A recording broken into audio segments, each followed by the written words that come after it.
रात गहरी थी। अंधेरा इतना था कि जोया को अपना साया भी मुश्किल से दिख रहा था। सालों बाद उसने फैसला किया था कि वो अपने बचपन के पुराने घर में रात गुजारेगी। ये वही घर था जहां उसने मां के साथ अपनी सबसे खूबसूरत यादें बनाई थीं। लेकिन मां के गुजर जाने के बाद घर खाली हो गया, और खाली घर हमेशा अजीब सा लगता है। दरवाजा खोलते ही एक ठंडी हवा का झोंका अंदर आया। जोया ने महसूस किया जैसे दीवार की दरारों से भी कोई उसे देख रहा हो। हर कोने में धूल थी। पुरानी चीजें अपनी खामोशी में चीख रही थीं। उसने गहरी सांस ली और सीधा अपने पुराने कमरे की तरफ चलती। कमरा वैसा ही था जैसे वक्त वहीं रुक गया हो।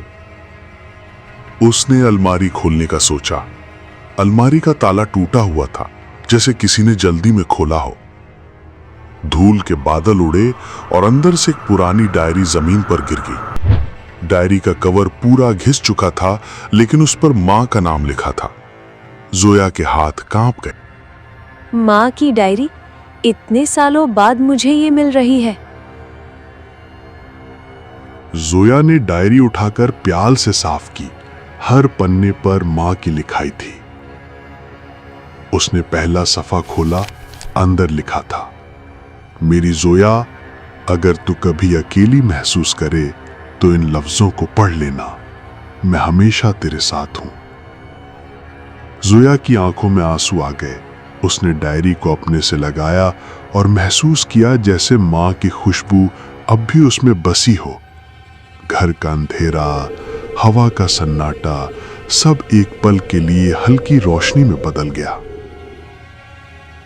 माँ, आप अब भी मेरे पास हो ना? जैसे ही जोया ने ये लफ्ज कहे, कमरे की हवा अचानक ठंडी हो गई। खिड़की के पर्दे बिना हवा के हिलने लगे। डायरी के पन्ने खुद ब खुद पलटने लगे, जैसे कोई अनजान हाथ उन्हें छू रहा हो। जोया ने डायरी को कस के बंद कर दिया। उसकी सांसें तेज हो गई थीं, लेकिन डायरी बंद करने के बावजूद एक हल्की फुसफुसाहट उसके कान के पास सुनाई दी। मैं यही हूं जोया, बस तेरे पीछे। जोया झटके से पलटकर पीछे देखती है, लेकिन वहां कोई नहीं था। सिर्फ खाली दीवार, जिसमें दरारों से अंधेरा बह रहा था। कौन है वहाँ? माँ, क्या वो आप हैं? कमरे की पुरानी घड़ी जो सालों से रुकी थी अचानक चलने लगी। घंटी की एक तेज आवाज गूंज उठी। उस पल जोया का दिल उसके सीने से टकराने लगा। डायरी के कवर पर, जो पहले सिर्फ मां का नाम था, उस पर अब एक नया दाग उभर आया, जैसे किसी का ताजा लहू हो। जोया के हाथ से डायरी गिर गई। उसने पीछे से फिर से वही फसाहत सुनी, मगर इस बार वो और साफ थी, जैसे कोई उसके कान के अंदर सीधा बोल रहा हो। तुम कभी अकेली नहीं थी जोया। बस रुक जाओ, कौन हो तुम? उसका सवाल अभी हवा में गूंज ही रहा था कि कमरे की बत्ती, जो पहले से ही कमजोर थी, अचानक भड़क के बुझ गई। अंधेरा इतना गहरा हो गया कि जोया अपने हाथ भी नहीं देख पाई। फिर उसने देखा, डायरी के पन्ने खुद से हवा में खुल रहे थे। आखिरी पन्ना सामने रुक गया और उस पे लिखा था, जब तुम ये पन्ना पढ़ रही होगी, मैं तुम्हें देख रहा हूंगा। जोया की रूह तक कांप गई। उसने धीमे से डायरी बंद करनी चाहिए, लेकिन उसके हाथ जैसे जम गए थे। उसने महसूस किया किसी की ठंडी सांस उसकी गर्दन को छू रही है। नहीं, ये माँ नहीं हो सकती, ये कोई और है। जोया डायरी को जोर से बंद करके खिड़की की तरफ भागी। चांदनी उसके चेहरे पर पड़ रही थी, पर इस दफा उस रोशनी के पीछे उसने एक परछाई देखी, एक लंबी टेढ़ी मेढ़ी शक्ल जो बस उसे ही घूर रही थी। जोया की आवाज कमरे में गूंज उठी।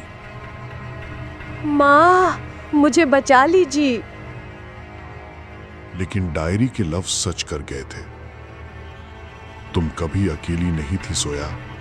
और उस रात उसे साबित हो गया कि उसके साथ कोई और भी है और वो इंसान नहीं था। उस पल कमरे का दरवाजा खुद से बंद हो गया।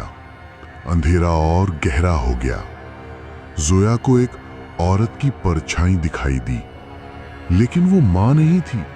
उसकी आंखें खोखली थीं, मुंह काला और लंबे बाल जमीन तक खींच रहे थे। वो धीरे धीरे डायरी की तरफ हाथ बढ़ाने लगी। डायरी अपने आप खुली और एक नई लाइन लिखी गई, खून के अक्षरों से। अब तू मेरी है जोया। नहीं, मुझे छोड़ दो। हर कोने से हंसी की गूंज सुनाई दी, तेज, भयानक और ठंडी।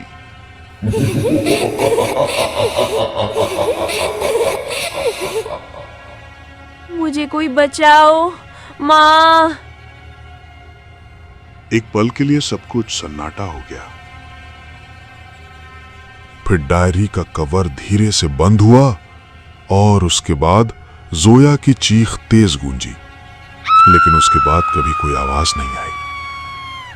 जोया की आवाज सुनकर गांव के कुछ लोग उस घर के पास आते हैं। उन्होंने देखा कि एक खिड़की खुली थी। वो घर के अंदर जाकर देखते हैं, डायरी टेबल पर रखी थी। ऊपर लिखा था, जोया यहीं है और अब कभी अकेली नहीं होगी। उस दिन के बाद से कोई भी उस घर के अंदर वापस नहीं गया।